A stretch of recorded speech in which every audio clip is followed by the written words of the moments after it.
자, 모두들 반갑습니다. 강태공입니다. 자, 금일은 이 양자 컴퓨터 관련되어 있어서 이니셔티브 추진을 또 진행하고 있어요. 그러니까 이게 어떤 내용인지, 그리고 과연 어떤 신호가 나오고 나면은 이 상승 랠리가 시작될 수 있을지 방송을 통해서 이야기해 보도록 할 테니까 방송 전 늘 말씀드리는 여러분들의 좋아요, 구독하기, 댓글까지는 너무나 많은 힘이 된다라고 말씀드리면서 오늘 방송 시작해 보도록 하겠습니다.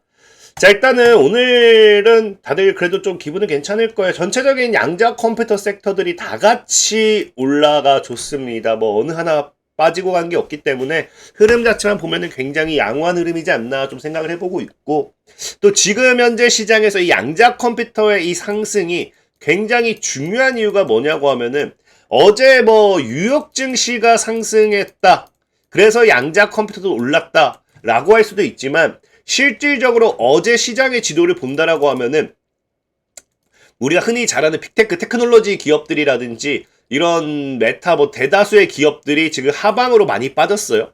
오히려 무너졌습니다. 다만 어제는 좀 재밌는 게 어떤 현상이 나왔냐고 하면은 이런 대형주들이 빠지고 보면은 이 중소형주들이 많이 움직임을 보여주기 시작하거든요. 그러니까 이게 아무래도 어떤 부분에서 이런 움직임이 나오냐를 놓고 본다라고 하면은, 시장은 어제 뉴욕 증시의 상승이 뭐 때문이었습니까? 이제 금리 인하 기대감이죠. 그러니까 시장은 금리 인하 기대감이 굉장히 커지고 있어요. 그래서 금리 인하 기대감으로서 상승하다 보니까 오히려 금리 인하 반사익이 뭐다? 대형주가 눌리고 중소형주가 올라간다라는 거예요. 이거는 제가 예전에도 한번 여러분들에게 많이 얘기했지만, 실질적인 지금 시장에서도 뭐라고 한다? 2026년에는 소형주가 수익을 이끌 것으로 예상하며 수익이 수익을 견인할 것으로 기대한다. 그래서 지금은 이제 뭐 해야 된다? 이 소형주 상승에 대한 베팅을 해야 된다라는 건데, 여러분들도 알다시피 사실 금리 인하 전에 우리가 작년부터 보면은 AI 섹터들의 상승이 뭐했다? 뉴욕 증시를 견인했습니다. 대다수가 뭐였습니까? 대형주죠, 대형주. 그러면 상대적으로 이런 주식들은 늘 AI 버블론과 함께 따라온 게 뭐였다? 밸류에이션의 고평가라는 거예요. 그러다 보니까 금리 인하를 하게 되면, 제가 전에도 한번 얘기했죠. 그러니까 우리가 기다려야 될 신호는 금리 인하입니다. 금리 인하. 이 금리 인하가 양자 컴퓨터 섹터들에게 중요한 이유. 상대적으로 늘 얘기했던 이 금리에 대한 부분의 기본만 이해하면 된다. 당연히 고금리로 넘어가게 될수록 안전자산으로서 수급이 이동되게 돼요. 근데 이제 저금리가 될수록 이런 안전자산에 베팅을 해봐야 금리를 통한 기대 수익이 낮아집니다. 그러니까 오히려 어디로 돼요? 투자가 활발해지죠, 투자가. 그래서 기업의 뭐 제약바이오가 이런 부분에 있어서 가장 발색받는 게, 이런 투자가 기업에 대한 투자가 이루어진다든지, 아니면 애초에 금리 자체가 낮다 보니까 공격적인 베팅으로 인해 가지고 성장주, 그러니까 기술주, 성장주도 기술주 맞지만 미래 기술만 보고서 급등하는, 올라가는 그런 성장주에 대한 뭐다? 베팅이 강하게 이루어진다라는 거예요. 그렇기 때문에 오히려 지금 이런 금리 인하 시그널이 나올수록 성장주의 대표적인 게 지금 뭡니까? 양자입니다, 양자. 여러분들이 생각해보세요. 지금 현재 시장에서 AI 말고 과연 성장주라고 부를 수 있는 게 미래 기술 뭐가 있는지. 전고체 배터리, 이것도 뭐 미래 기술이라 부를 수 있죠. 하지만 배터리는 이미 2차 전지에서 어느 정도 성장이 아니라 보여줬고, 여기 추가적인 파생된 거죠. 그러니까 그 다음 기술.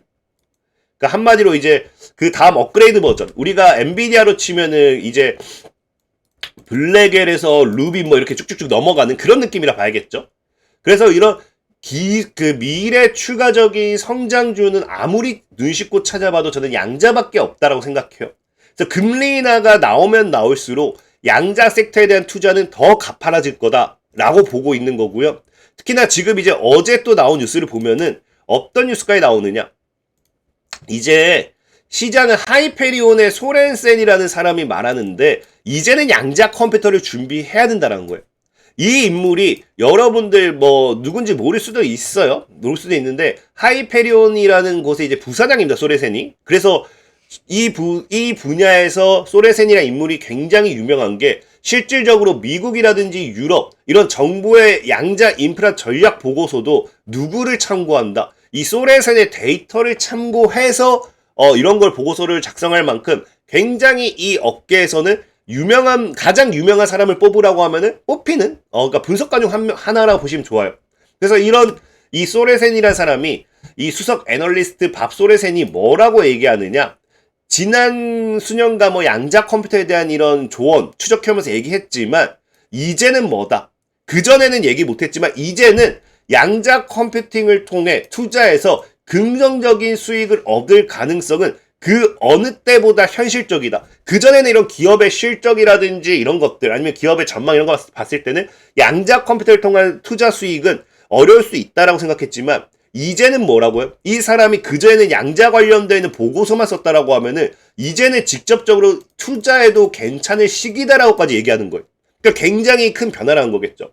그래서 이 사람이 왜 양자 관련되어 있는 부분 그래서 지금 이렇게 수익을 얻을 가능성이 굉장히 현실적이어짐에도 얘기하죠.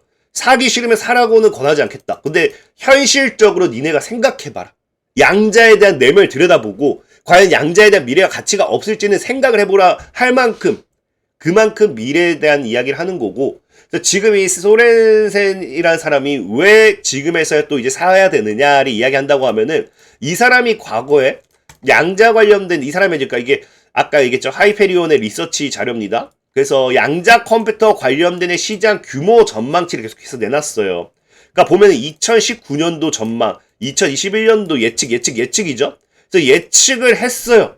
근데 중요한 거니까 2019년도에 2023년도는 이만큼이다. 근데 뭐 2022년도, 2023년도 이만큼이다. 봤더니 2023년도는 요만큼. 그러니까 지금 보시면 아시겠지만 나는 이 양자 컴퓨터에 대한 예측을 했지만 단 한 번도 맞추지 못했다는 거예요. 늘 뭐 했다? 실제가 더 컸다라는 거예요. 나는 이만큼 성장할 거야를 했는데 늘 예상치보다 더 가파른 속도로 성장하고 있다는 겁니다. 시장은. 그러면서 지금 보다시피 계속해서 예측을 하고 있는데 예측에 대한 규모가 점차 상승폭이 커지죠.